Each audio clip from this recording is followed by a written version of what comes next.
අරයා නම් ලෙස්බියන් වගේ. අර ගෑනු ළමයා කැමති ගෑනු ළමයින්ටමයි. ඒ ගෑනු ළමයාගේ පාර්ට්නර් ගෑනු ළමයෙක්ලු නේද?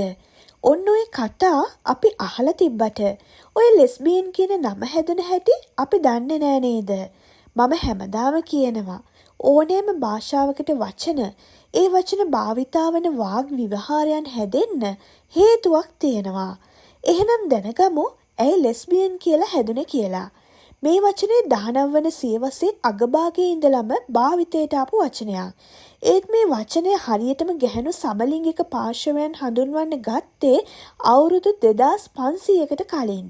ඒ ග්‍රීසියේ සැපෝ කිවිඳියේ හින්දා. ඇය ග්‍රීසියේ ප්‍රධාන කිවිඳියන් 10 අතර හිටිය කෙනෙක්. ඇය ජීවත් වුණේ ලෙස්බෝ කියන දූපතේ.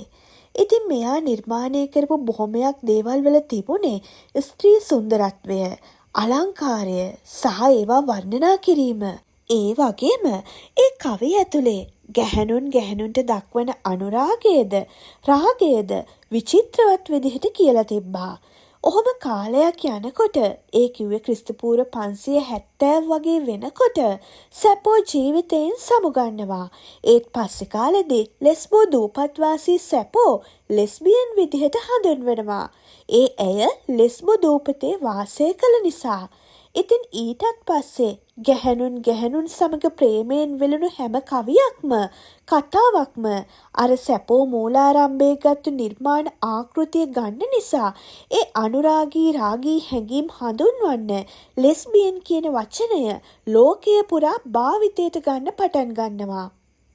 ඔන්න ඔය විදිහට තමයි ලෙස්බියන් කියන වචනේ හැදෙන්න පසුබිම සැකසුනේ.